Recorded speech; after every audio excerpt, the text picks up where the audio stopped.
This is Charlene Burke with Grow Because You Know. www.growbecauseyouknow.com is the website. Today is Morning Mindset. We'll be reading from Think and Grow Rich and discussing afterwards. Today's reading, we will begin on page 106 to the top of page 110. Let's get started. Chapter 7, Organized Planning, the crystallization of desire into action, the sixth step toward riches. You have learned that everything man creates or acquires begins in the form of desire. That desire is taken on the first lap of its journey from the abstract to the concrete into the workshop of the imagination, where plans for its transition are created and organized. In Chapter 2, you are instructed to take 6 definite practical steps as your first move in translating the desire for money into its monetary equivalent. One of these steps is the formation of a definite practical plan or plans through which this transformation may be made. You will now be instructed how to build plans which will be practical. These: A. Ally yourself with a group of as many people as you may need for the creation and carrying out of your plan or plans for the accumulation of money, making use of the mastermind principle described in a later chapter. Compliance with this instruction is absolutely essential. Do not neglect it. B. Before forming your mastermind alliance, decide what advantages and benefits you may offer the individual members of your group in return for their cooperation. No one will work indefinitely without some form of compensation. No intelligent person will either request or expect another to work without adequate compensation, although this may not always be in the form of money. C. Arrange to meet with the members of your mastermind group at least twice a week, and more often if possible, until you have jointly perfected the necessary plan or plans for the accumulation of money. D. Maintain perfect harmony between yourself and every member of your mastermind group. If you fail to carry out this instruction to the letter, you may expect to meet with failure. The mastermind principle cannot obtain where perfect harmony does not prevail. Keep in mind these facts. First, you are engaged in an undertaking of major importance to you. To be sure of success, you must have plans which are faultless. Second, you must have the advantage of the experience, education, native ability, and imagination of other minds. This is in harmony with the methods followed by every person who has accumulated a great fortune. No individual has sufficient experience, education, native ability, and knowledge to ensure the accumulation of a great fortune without the cooperation of other people. Every plan you adopt in your endeavor to accumulate wealth should be the joint creation of yourself and every other member of your mastermind group. You may originate your own plans, either in whole or in part, but see that those plans are checked and approved by the members of your mastermind alliance. If the first plan which you adopt does not work successfully, replace it with a new plan. If this new plan fails to work, replace it in turn with still another, and so on until you find a plan which does work. Right here is the point at which the majority of men meet with failure because of their lack of persistence in creating new plans to take the place of those which fail. The most intelligent man living cannot succeed in accumulating money, nor in any other undertaking, without plans which are practical and workable. Just keep this fact in mind and remember when your plans fail that temporary defeat is not permanent failure. It may only mean that your plans have not been sound. Build other plans, start all over again. Thomas Edison failed 10,000 times before he perfected the incandescent electric light bulb. That is, he met with temporary defeat 10,000 times before his efforts were crowned with success. Temporary defeat should mean only one thing, the certain knowledge that there is something wrong with your plan. Millions of men go through life in misery and poverty because they lack a sound plan through which to accumulate a fortune. Henry Ford accumulated a fortune not because of his superior mind, but because he adopted and followed a plan which proved to be sound. 1,000 men could be pointed out, each with a better education than Ford's, yet each of whom lives in poverty because he does not possess the right plan for the accumulation of money. Your achievement can be no greater than your plans are sound. That may sound to be an axiomatic statement, but it's true. Samuel Insull lost his fortune of over $100 million. The Insull fortune was built on plans which were sound. The business depression forced Mr. Insull to change his plans, and the change brought temporary defeat because his new plans were not sound. Mr. Insull is now an old man. He may consequently accept failure instead of temporary defeat. But if his experience turns out to be failure, it will be for the reason that he lacks the fire of persistence to rebuild his plans. No man is ever whipped until he quits in his own mind. This fact will be repeated many times because it is so easy to take the count at the first sign of defeat. James J. Hill met with temporary defeat when he first endeavored to raise the necessary capital to build a railroad from the east to the west, but he too turned defeat into victory through new plans. Henry Ford met with temporary defeat not only at the beginning of his automobile career, but after he had gone far toward the top. He created new plans and went marching on to financial victory. We see men who have accumulated great fortunes, but we often recognize only their triumph, overlooking the temporary defeats which they had to surmount before arriving. No follower of this philosophy can reasonably expect to accumulate a fortune without experiencing temporary defeat. When defeat comes, accept it as a signal that your plans are not sound, rebuild those plans, and set sail once more toward your coveted goal. If you give up before your goal has been reached, you are a quitter. A quitter never wins, and a winner never quits. Lift this sentence out, write it on a piece of paper in letters an inch high, and place it where you will see it every night before you go to sleep, and every morning before you go to work. When you begin to select members for your mastermind group, endeavor to select those who do not take defeat seriously. Some people foolishly believe that only money can make money. This is not true. Desire, transmuted into its monetary equivalent through the principles laid down here, is the agency through which money is made. Money of itself is nothing but inert matter. It cannot move, think, or talk, but it can hear when a man who desires it calls it to home. Planning the sale of services. The remainder of this chapter has been given over to a description of ways and means of marketing personal services. The information here conveyed will be of practical help to any person having any form of personal services to market, but it will be of priceless benefit to those who aspire to leadership in their chosen occupations. Intelligent planning is essential for success in any undertaking designed to accumulate riches. Here will be found detailed instruction to those who must begin the accumulation of riches by selling personal services. It should be encouraging to know that practically all the great fortunes began in the form of compensation for personal services or from the sale of ideas. What else, except ideas and personal services, would one not possessed of property have to give in return for riches? Broadly speaking, there are two types of people in the world. One type is known as leaders, the other as followers. Decide at the outset whether you intend to become a leader in your chosen calling or remain a follower. The difference in compensation is vast. The follower cannot reasonably expect the compensation to which a leader is entitled, although many followers make the mistake of expecting such pay. It is no disgrace to be a follower. On the other hand, it is no credit to remain a follower. Most great leaders began in the capacity of followers. They became great leaders because they were intelligent followers. With few exceptions, the man who cannot follow a leader intelligently cannot become an efficient leader. The man who can follow a leader most efficiently is usually the man who develops into leadership most rapidly. An intelligent follower has many advantages, among them the opportunity to acquire knowledge from his leader. And I will stop there. And I come back to Kevin. Amazing blab. Well, thank you. Good morning to you. Good morning, Craig and Brian. So glad you could join us.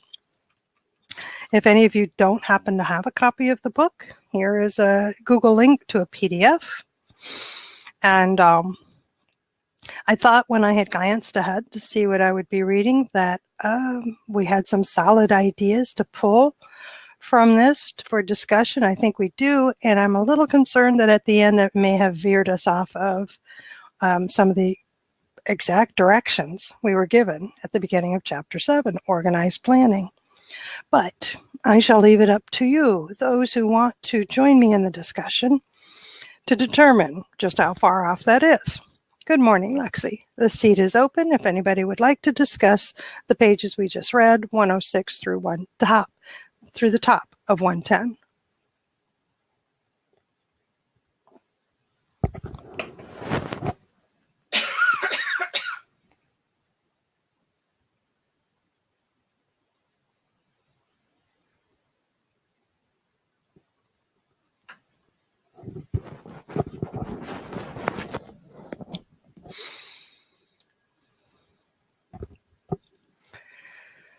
So what jumped out at me at the very beginning, he's talking about the Mastermind Alliance. Seeking out those who have skills, talents, native experience, native abilities, and imagination to help you put your plan in place, but also noting that rely on that mastermind group to help you refine that plan, to review it. Good morning, Richard. Good to have you with us. Good morning, Eric. Good to see you. So make use of the mastermind group in this term, in his terms. Of course, that's fully fleshed out in a later chapter, but right now the idea is let's find people that that meet your criteria. But you know what I really liked? I really liked that he's saying decide what advantages and benefits you offer to the members. What are you bringing to the mastermind group? Because it benefits no one to have a group of people all willing to give and have one who is just a taker. Benefits no one. So I like that part. And then he moved on to say, what I really like, I had always been stopped by failure. And since I started my business in 2008, I came across a lot of speed bumps, is what I called them, and I'd have to pivot and suddenly learn a new skill to get over the speed bump, change the tires kind of thing, you know. Deborah, so good to see you. Oh, and I can't hear you. You are looking so lovely this morning. May have to refresh or replug in or check your settings. This happened once before, didn't it? And your persistence got you on.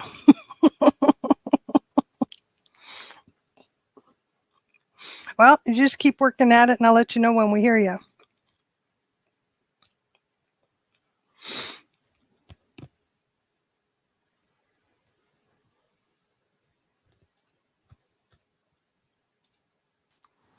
Now?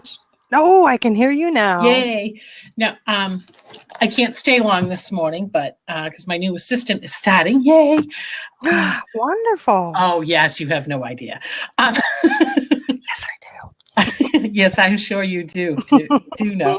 But, you know, I totally, the part that really jumped out with me, you know, I was the mastermind part, you know, that was all great. But the one thing that jumped out at me was being persistent. And I think, like yourself, that's where I've kind of always, that didn't work, and threw my hands up, and now where I'm at in my business, I've got to make those adjustments. I got to keep going, and realizing that I need help along the way too, i.e. forming a master, finding the time in my schedule to start a mastermind.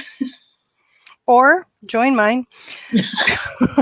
Just put it out there. We can Okay. talk when I'll have this open, of course, until 9 o'clock at the top of the hour. We'll stop the recording and we'll have discussion afterwards, and y'all can ask about that. All right. But yeah, that's I was following along, and I was thinking, and and doing my usual highlighting and underlining, and I just like circled that paragraph. I'm like, and the word persistence is like circled 100 times. Like I can't even Wow. read it anymore. And I think, that truly is the difference. I mean, you all the analogies throughout this book, my dad's a big sports fan. Babe Ruth didn't get the home run record without striking out first. So, all those analogies. And it's so true. I'm seeing that in my own business now, that it's persistence, and just tweaking the plan, because it's never, we've talked about this earlier, it's never perfect. Uh-huh. So you've got to constantly be tweaking and being persistent at making those adjustments. And a lot of times it's a little adjustment you have to make. You are so right. And Sean, I'm sorry I can't see myself making that a part of my normal vocabulary.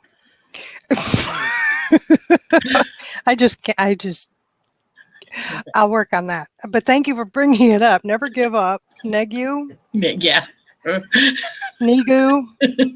I'm going to have fun with that one, Sean. I will have fun with it. And that way it's going to stick in my head. I love what you're saying. What happened to me as I was reading this was I was remembering all the times before I started my business that it didn't take much for me to just stop, because right. I viewed that failure as the end all be all. That meant I needed to take an entirely different direction, or I needed to try something completely different, not a tweak, just completely different. Now, one of the things missing was what the end goal looked like. I essentially had the end goal in mind, but I didn't have a clear vision of exactly what it looked like. And I really didn't have a plan to get there. The plan was, well, let's work as many jobs as we can, save the money, and see what we can do, right? Right, yeah. Yeah, and we didn't do squat, so that didn't work. But the other thing I thought about was having owned my business. And the persistence came in because I don't feel like I have an alternative. So I'm kind of glad of that I didn't burn the boats as much as, the area I live in. There just aren't jobs. Right. There just aren't. And the idea of my going back to what I did before is I would really not. I don't want the thought. So having said that, now moving forward on the plan to the end goal, I was still coming across the idea that the failure was failure. It's such a definite word. I think that's what's throwing me. It's such a definite word. I failed. That means I must start over. But what he's saying here is that it's temporary defeat. Right. Totally different connotation, something I can internalize and have. It's something that says, well, no, this just didn't work. Right. So now I have evidence that this particular piece of what I'm doing isn't working, and it's not going to get me where I want to go. So is there something that can be changed in that piece and still move forward? So yeah, it's really hitting me that the temporary defeat I much prefer. Yeah, sounds much better. It does. It's more palatable. Yeah. Yeah, because I think I agree. The word failure is just, it's so permanent sounding, and it's not. It's a lesson. It's, we just need to replace it with a different word. So how do we do that? Yeah. No, I don't know. Hey, that's why we're here. Yeah. How do we do that? And I think it comes in, if left to my own devices, that's why I was stuck in my own head. Mm-hmm. Had this, I have the committee around there, but it's my voice that's coming through every committee member. So there's the importance of having other people around me who are interested in our success, right? I have people around me who are interested in my success. I'm interested in theirs. So I'm an active participant in helping them to succeed by offering my own thoughts, ideas, guidance, whatever. So I can bring the plan that didn't work didn't work. I can look at it and say, guys, all right, so here's the deal. This is what I've done. This is how far I've gone, and I'm ready to just give it up. And the value that I'm getting out of these people that I have around me is, why would you give up? All that happened is this little, you hit the, you thought you had the right target market, you were going after the wrong market. Right. Your message stinks. Why didn't you come to us first? Could be, you know, you aren't thinking big enough, because this is much bigger than what you thought it could be. And that's the problem. You're thinking too small. Yes, I've had that one a lot over the past year and a half, 2 years. Let's see, what else have they thrown at me? When I've brought something that I thought was, to show them I need your help. Need your help, because I'm not seeing where it went wrong. I'm not seeing what I should learn from it, you know, that sort of thing. And that's where there's great value in having these people outside of yourself. Right. No, absolutely. Absolutely. I agree 100%. You've got to have people around you that support you, that will help you see the changes that you need to make. So good morning, everybody. I want to welcome the new faces. We have Marcus and Cindy and Guy. So good to see you. Glad you all are here. We read, what did we read? Read 106 to 1 Ton of Think and Grow Rich. And right now, I'm really glomming on to its temporary defeat. Yeah. I just, failure to me is so definite. All right, so we've got that, and I say I'm able to change my thinking, or to change whatever occurred that was a temporary defeat, when I involve other people who have skills and ideas and thoughts and experience that I don't have. That's how I say to do it. What do you think of that? Now, you know, this is the furthest I've ever gotten in the book.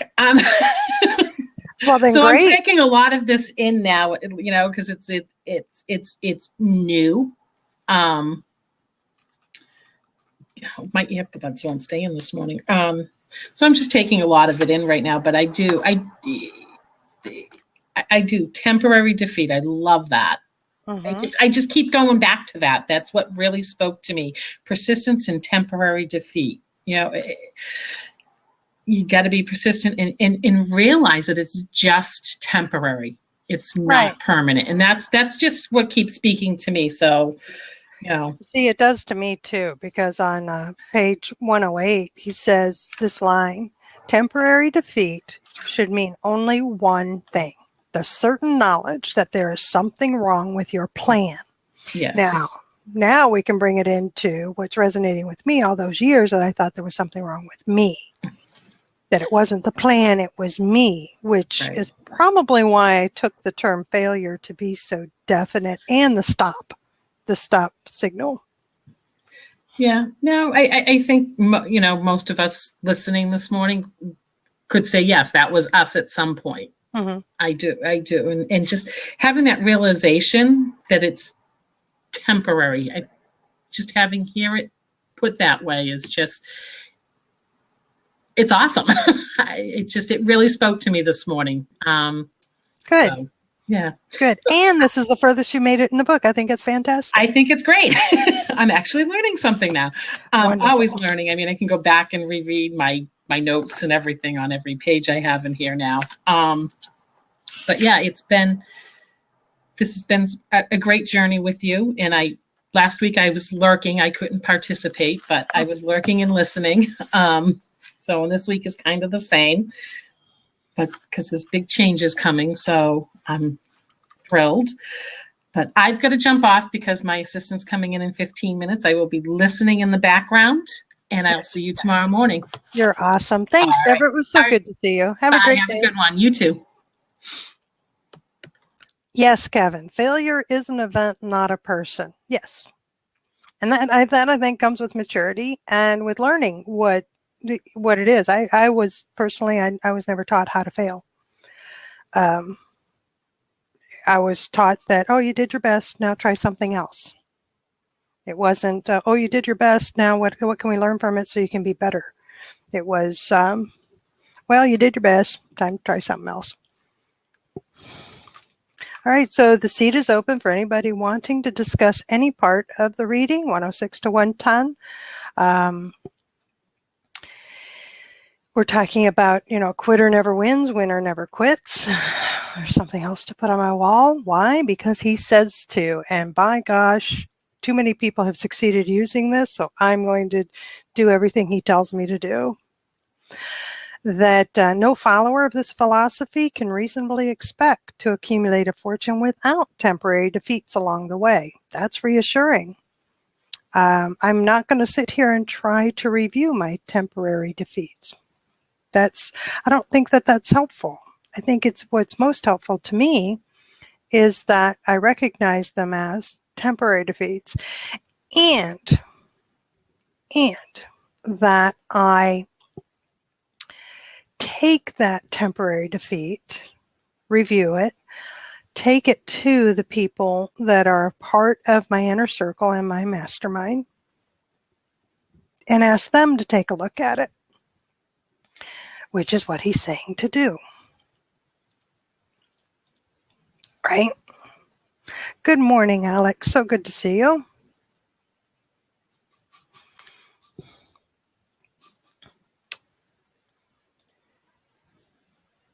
Anybody want to jump in and share some thoughts? Yes, Sean, it's exactly what it is. And I can now view them as learning opportunities and experiences when I share them with somebody else who's able to point out some things. That's where I've learned a lot about who I am and how I react to things and how I get stuck. My own thinking gets me stuck on a particular part of the plan that won't let me move it forward in any way. And the other thing I like is that, so we have persistence, we have viewing any defeat as temporary because we have the ultimate goal in mind, that money isn't needed to make money. I like that one too. You don't have to have money to make money. What you do have to have, though, and that's what I'm beginning to see out of what we've read to this point, what you do have to have are people that you can go to in one way or another. Some are to bring on board with their money. Some are to guide you on how to refine that plan so it's attractive to customers and works and give you direction. So it's not money that makes money. And let's see here, that when you make your plan, you have it approved by your mastermind group, your mastermind alliance. Now, I think that's interesting. It tells me that I have my overall plan, right? I know what my end goal is. I know what I'm going for. I know the amount of money I want in my hands, and I know what it looks like. I know what I'm going to be doing with it. And then there's stepping stones along the way, and there's plans of how to get there and how to do it. So it's those stepping stones, milestones, changes, pivots, changing directions that should be put in front of my mastermind group so that they can help me determine that it's the right path. And I admit I don't take all of those shifts to the group. I admit that. And I'm an advocate of mastermind groups, and I run them and have done so for quite a few years. And I still will do things and come to the group and not even think I should have come to you first, but just come to them and say, so this really messed up. I'm not sure what I missed, but it didn't work the way I'd hoped it would, and help me figure out how to go from here. And I'm already seeing that I would be better off if I could bring it to the group first for review before putting it in place. Good morning, Benny.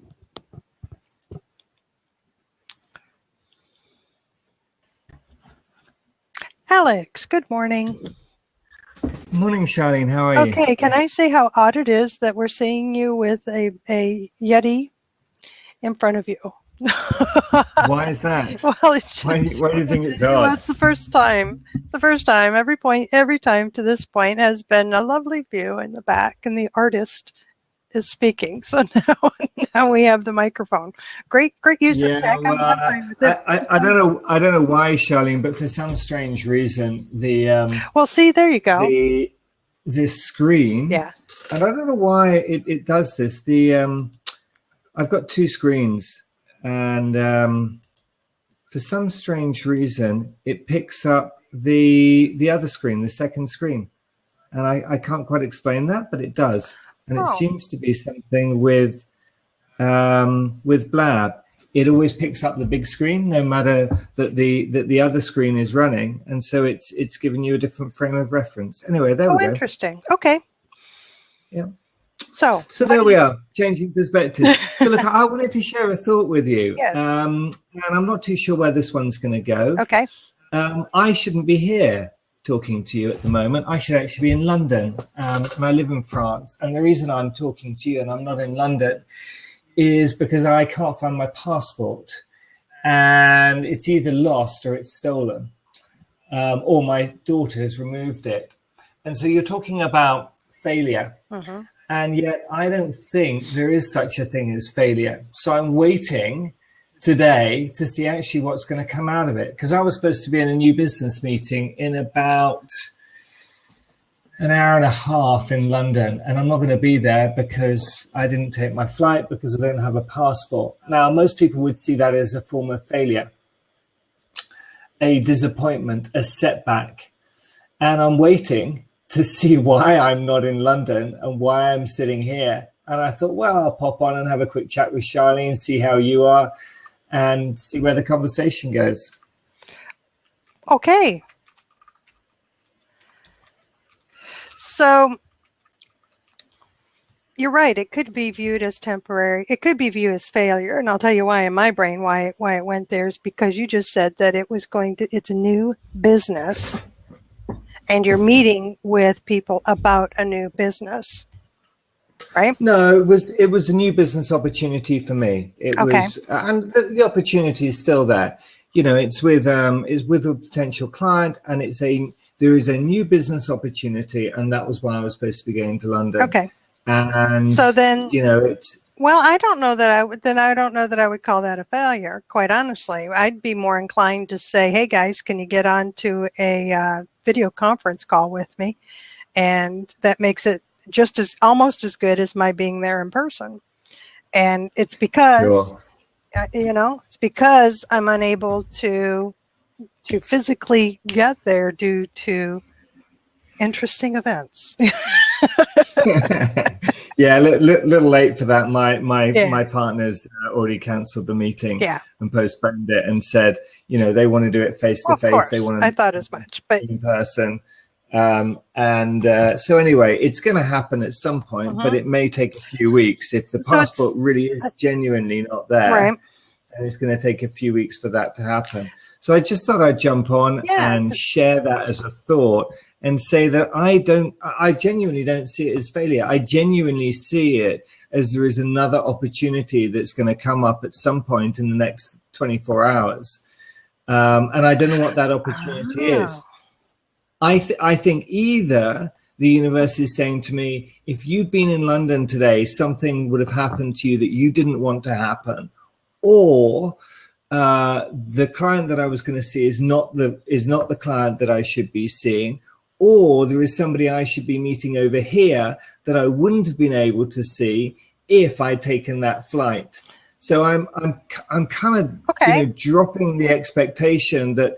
I'm saying that it could be seen that way. You can see it in two different ways. You could see it from the perspective that, it's a disaster because there was potential for new business and a significant amount of new business. And, that was the message I was getting. Or there's another way of looking at it, that actually, if I let that opportunity go, there may be another opportunity which appears in the next 24 hours. And I don't know what that is. But you're open to That's the key I'm hearing, is that you're looking at this as temporary. It's a temporary setback, temporary defeat, rather than a failure. And I love what you said, that instead of being all frazzled about trying to get there or being so angry that you didn't get there and having that take up most of your day, I'm hearing you say that you're going to I'm open to whatever the day's going to bring, because I have to trust that there are good things coming my way. Yeah, I think so. I mean, I kind of see it as an opportunity, and first thing this morning when it happened, and I spent 2 hours literally running around looking for my passport. I had my wife looking for my passport. I think my daughter was even looking for my passport. Even that, maybe my daughter, by the way, who's taken my passport, she's only 20 months old, and placed it somewhere for me to find at some future point. Yeah, that happens. But what I'm actually seeing is this is an opportunity to do something else with those 36 hours. And while the opportunity was a multi kind of tens of thousands of dollars opportunity, there is a bigger opportunity. And so I jumped on to share with you that a lot of people would see that as enormous frustration, and I'm saying to you that actually I see it as an opportunity. So I'm exploring what can come out of these 24 hours. And I thought I'd jump online with you as I saw you, here. And I thought I'd have a conversation with you about, that. And there you were, like the first time we had a conversation, you were talking about creativity. My first ever time I walked onto Blab, and I walked into your room quite by chance, walked into your chat quite by chance. And you were talking about creativity, which is the one thing that I help people with, is how to unlock their creativity. And this time, exactly the same thing. I walk into your room, and there you are talking about something which could be perceived as a failure and as a disaster. And I'm saying, no, I don't believe that. I believe that actually it's an opportunity. It's either an opportunity to not have had something happen, which could have been dangerous for me, or an opportunity to go for something even greater. And that's how I'm looking at the next 24, 36 hours. How wonderful. I am so glad you stopped in, Alex. I love that. Oh, my pleasure. Love that. My pleasure. So look, really good to see you. I just wanted to share that with you and the group. And I'm sure there are lots of other people who, can jump in and talk about failure. Failure is a difficult one, though, isn't it? Because most people, don't want to own up to it. They don't want to own up to something, having happened. And I sat here and thought, hey, here's a coincidence. But there was a moment of resistance, and you were saying, jump onto the seat. And I knew that I was supposed to jump onto the seat. But there was a moment of resistance there, because I was thinking, that's not something that we're comfortable with. We're not comfortable about putting ourselves in a vulnerable situation and saying, this is what's happened. And at some level, that's my fault. Most people just, don't, in our culture, we don't accept that that's the way to go. And I was reminded when you were talking earlier about Jack Welch, and Jack Welch said, you can get something wrong once, just don't repeat it. And I thought that's genius. It is. I love that. Well, and you're right. Nobody relishes being vulnerable. Well, I can't say nobody. Some people do. I don't relish being vulnerable in front of a group. It doesn't bother me to be vulnerable if it's in context. But I normally don't just jump into a conversation with the intention that, well, I'm going to be vulnerable and, all of this. But with the way you're placing it and putting it in context, I don't have any issue with, because, and I'm glad you broke through that little bit of hesitation, because sometimes what can happen is that we get feedback from others that says that poo-poo, or say it's no big deal, or that, whatever you said just wasn't that important. So far, that doesn't happen on this blab, as far as I know. Anybody who ever sees it for me, please let me know, because anytime somebody is sharing an experience that's related to what we're talking about, that's what's important. And I love your perspective, Alex. Thank you. Thank you. So anyway, let me try and turn it into some sort of opportunity, and okay. And invite you tomorrow to my first official show called the Breakthrough or Break Free Creativity Show, yeah. which I'm running at 2 p.m. your time tomorrow. Gosh, I hope I can get on there. All right, so if you got it scheduled. And yeah, okay. So it's scheduled in. If you go and check out my profile, you'll find it there. Everybody check out there's Alex's another one profile on Wednesday morning that I'm running as well, but I think that one's pretty early your time, so I'd suggest the one tomorrow. It'd be great to have you on. Great to have a chat with you about creativity. Always enjoy talking to you, and love what you're doing. Thank you. Really love what you're doing, Charlene. It's a great job. I greatly appreciate that. I want to welcome everybody that I haven't before. I want to welcome you to the room. There's Mark and Matt Langberg. Good to see you here, Marcos. I'm going to say it's pronounced Renan, R-E-N-A-N. Welcome. Those who have followed along, glanced at the book, and there's the link to see the PDF. So you can glance at the pages that we're discussing. Feel free to do so. Jump in the seat, join the conversation. Sharing right now a perspective on how to take that temporary defeat. Myself, that's what I'm taking from you, Alex, is how to take it from myself and say, wait a second, there's opportunity here. I may not be able to see the opportunity, but if I'm open to the fact and idea, how about this? If I'm open to the idea that there's opportunity to come out of this temporary defeat, then that's where other people can come into play to help me to see it, just as you did. I could very well be in the same position and thinking, well, I'm done with that, enough. And yet, no, it's, if it's part of my plan and it aligns with my plan to get me to my ultimate goal, then it's a good thing to be open to the opportunity to look at it and learn from it and get other people's perspectives, or to just be open to what comes. Yeah, do you know what's really interesting about that, Charlene? The way you just phrased it that time is it's that moment where there appears to be a temporary defeat, and in that moment, if you see it as a temporary defeat, then it will become a temporary defeat. But if you can flip the brain, and this is the tough thing, to turn it into an opportunity, in my experience, and that was what I was struggling with this morning, just to level with you, is if you can flip it at that moment, then the opportunity walks in the door. Okay. But it's like there's a door which is open or a door which appears to have closed in one direction, and there's a door that's open behind me, but I can't see the door that's open behind me if I'm trying to open the door which is shut and barred. And so that's kind of how I visualize it for myself, that there's something which is closed, but if I'm so obsessed in trying to find the key there, I'm going to miss the real opportunity. And that, I think, takes immense skill and immense courage and immense bravery to turn around in that moment and say, oh, look, there's another door over there.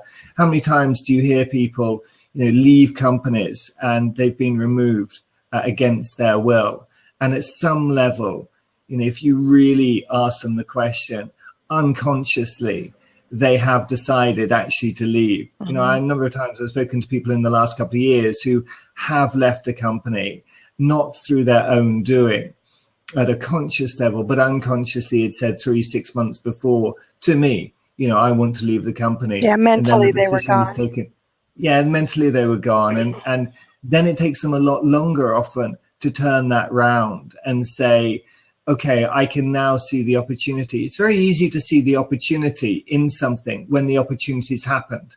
So, I could come onto this chat tomorrow and tell you, 36 hours ago, I couldn't find my passport. And as a result of that, this opportunity happened. Right, but I'm jumping onto this call telling you, I don't even know what the opportunity is yet. But you know it'll be there. I believe it will be there. And so that's the space that I'm in, of belief that it is there, that there is an open door somewhere behind me. I just haven't seen it yet. So I have to share my halogen light bulb moment. And it is, as an engineer and involved when I was a design engineer, there would be struggles with design elements of a mixing system. And sometimes it was the vat, sometimes it was the motor, sometimes it was the propeller, sometimes it was the, there was all kinds of moving parts in a mixing system. Sometimes it was the beginning, the end, the viscosity, everything. And so as an engineer, going through the troubleshooting steps and coming across the ghost problem. And that is the one that nobody can seem to nail down exactly what is happening time after time after time, spending days on a project because there's deadlines, right? And yet we would do everything possible to clear the head, to come back with, there's a group working on it by now. Sometimes it was me, and then I'd go off to the group and say, help. And we called them ghost problems. Happened in electronics too, still. It happens a lot. And the funny thing is that following all the steps, doing everything right, we still had something that wasn't working the way it was supposed to. We never gave up. And that was in short-term, project-oriented. I never gave up. I'm like a pit bull. One-track mind. It's going to happen. Now how, I'm not sure. And so we had the persistence. But it was the way I looked at it, and I know the other engineers on the team looked at it, was it's a challenge to find the answer. It's a challenge to get through rather than a temporary defeat or a failure. Because when we, designing a piece of mixing equipment, the one that's coming to mind is for a huge oil refinery. This sucker's got to work. I mean, we're going to be changing the crude oil in varying levels throughout the system, and each step is critical to having quality product at the end.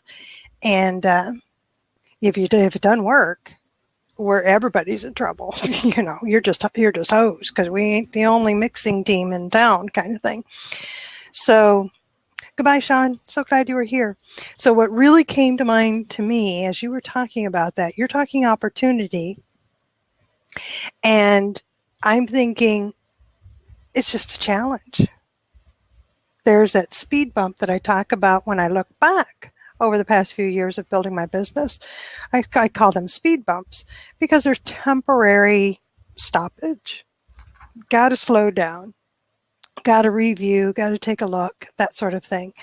And what I'm seeing, you're talking about opportunity, and I'm viewing it another way I would look at it would be, well, it's just a challenge. And I'm just telling you how I work. If I'm presented with a challenge, I ain't going to stop. Yeah, and I totally get that, Charlene. Let me share with you another thought, and I just dropped a link into the chat there. Okay.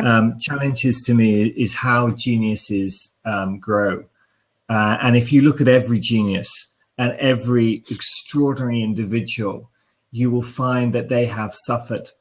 And it is through the suffering that they gain what some people refer to as enlightenment. And if you look at the people who, probably you could argue have suffered the most and gained the most. And I'm thinking, Buddha who sat under a Bodhi tree, Nelson Mandela who sat in jail for 27 years, Jesus who suffered on a cross.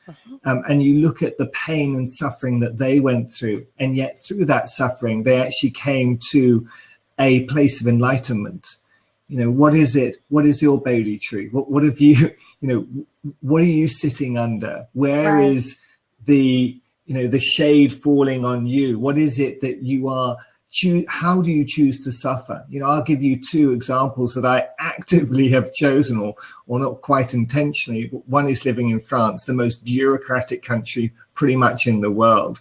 And, getting anything done in France is a challenge. And I hate bureaucracy. I know most people dislike bureaucracy. I really, really hate bureaucracy, and I've chosen to live here. It didn't dawn on me why I'd chosen to live in France immediately, but that's true. And the second thing is to go and paint in extreme places, extreme locations around the world, which is what I do. And by doing that, there is a challenge, and there is some level of suffering there.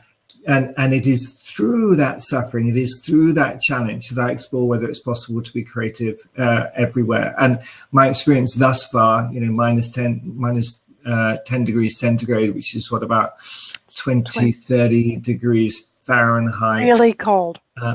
Yeah, seriously cold. seriously cold. So cold that the paint will freeze, not just on the canvas, it will freeze on the palette as well. So the palette I'm holding, and it will freeze in the bottles. Now, when it freezes in the bottles, then you've got a problem because you can't actually get anything out. You can adapt from that moment, but you have to really speed everything up. So I put myself intentionally in situations like that now.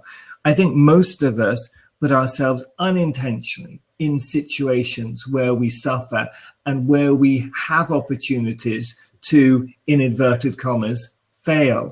But those failures, in inverted commas, actually are our opportunities to grow, so long as we can see them as opportunities to grow. Anyway, that whole idea that I just shared with you there is in the link that I just dropped. So let's bring this back, because we've got a few more minutes left of the morning mindset related to the book.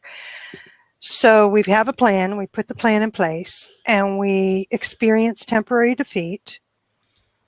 And that means that part of the plan didn't work. Whether it's all or part of the plan isn't working. It's not me personally, it's the plan. The plan needs fixing. And so how do we fix it? And according to Napoleon Hill, we take it to somebody else. If we're unable, I'm just going to tell you, the first thing I'm going to do is I'm going to look at it. And if I can't find the answer, then I'll take it to somebody else. So take it to somebody else and have them review and help me to find what part of the plan didn't work. Because it's not that everything didn't work, it is just that one part. So the challenge now, there's two challenges in there that I'm seeing. The first one is being willing to take it to somebody else, and there's some vulnerability for you, because it could be that I really messed up, but it's still temporary. It could be that my idea really stinks, but it shouldn't if I had taken it originally to the group that I trusted. So the first vulnerability is saying, help me to figure out what part of this plan didn't work. And the second one is being challenged to accept what they say and make the changes that they say need to be made. Don't get so stuck on how something needs to be done in order to achieve the ultimate goal. So those are the things that are coming to my mind as you've been speaking. Temporary defeat, being persistent, bringing other people into the mix so that I can reach my ultimate goal and my major definite purpose, that which I have clearly defined and I am working towards. And you have to be vulnerable in part of it, and taking those temporary defeats, as you, Alex, had pointed out, they can be intensely emotional experiences. They can be very painful experiences. They can be very personal experiences related to the plan moving forward. And even then, even more so, we can be open to somebody helping us to learn from it. Now I'm going back to my own experience because I don't always learn from myself. So going to somebody else to have them help to learn from it, so that it really is temporary. It isn't the final end all be all of the rest of my life. It is just temporary. It's just now, up to this point, it's really sucked, but it doesn't have to anymore. Or up to this point, it's been extremely painful, emotionally, mentally, physically. It's been so much of a challenge because I'm by myself to this point, that when I bring somebody else or a group in that has more than what I have, and I'm willing to take what they say and see, and then take the steps they are telling me to do, that's when I have a lot of growth in myself personally as well as my business. Now, personally, I feel like I just blabbered all over the place and it didn't make much sense. So I need feedback here. Did that make sense? Because I'm trying to, this is how I think, how I see things, and I'm trying to bring it back to what I heard and how I heard it. How far off am I? Yeah, look, I'm the only one in the room at the moment who can talk. So let me give you my perspective. I feel you grasping an essential truth there. Mm-hmm. And it may have felt to you like you were going to some extent in circles. There's an exercise I do on some of my classes where I ask people to talk for 5 minutes to a partner non-stop about a challenge that they're facing. And what you find is that after 3 minutes, something happens. First 3 minutes, they'll repeat. And it's like they're going around in circles. And then after 3 minutes of non-stop talking, often what happens is they break through. And in the last 2 minutes, they start to get to a new truth. In fact, it's worth trying that. You know, if you have a block, just speak to somebody for 5 minutes. And after 3 minutes, you'll find that it starts to release itself. Or another way of doing it is writing. So what I heard at the end there is you starting to break through into a new truth for you. And you were getting more and more clarity the more you were talking it through and talking it out. And because this space is a space that is held, it is held by the people who are watching it. It's being held by you. It's being held by me, but it's also being held by the people who are in this. You're going to another truth within yourself. And that is also reinforcing within me. And I can talk about myself because I know that's what's happening, is that you are reinforcing that truth in me. And if you just observe, if you can, the energy level that I walked into this conversation with and the energy that I have now, it's an entirely different energy. I don't know whether you can feel that or see that. I can see it. I can see it, which I find very interesting. Isn't it interesting? It is. So if you take his reading, and by the way, I didn't hear the reading because I jumped in after you'd finished the reading. But if you take the reading and what he said, what has happened in this conversation from the moment I jumped in to the moment that we are at now, exactly what he has said has happened. And I didn't know anything about jumping into the conversation, i.e., in other words, taking a vulnerability to someone and exploring that. And so in this, in the action that I have taken is the lesson that you talked about. In other words, I have taken a challenge to you, and in talking it through with you, my energy has gone back up. You see that? I do. Will you feel that? Because that's what I feel. I'm all over it. I love it. That's why I enjoy having you on here. You're willing to explore it a little further, which I believe is what the whole book and what he writes about and what he wants us to do, is to take the words and let's see where it takes us individually on the as related to the path that we've chosen to take and our plans, if you will. All right, so I am going to close this down for the recording, and then I can be here for almost an hour. I can keep the room open for as long as anybody wants to have a conversation about what we've discussed and see where it takes us. So for those who are watching the replay, thank you so much for joining us. I want to thank everybody who has participated in the comment section and in live stream. Alex and Deborah, it's been wonderful having you join me this morning. It's been a terrific morning mindset. This is Charlene Burke with Grow Because You Know. That's www.growbecauseyouknow.com. That is the website. Let's move forward with the day on purpose, with purpose, to grow our hearts, grow our minds, and grow our business. So until next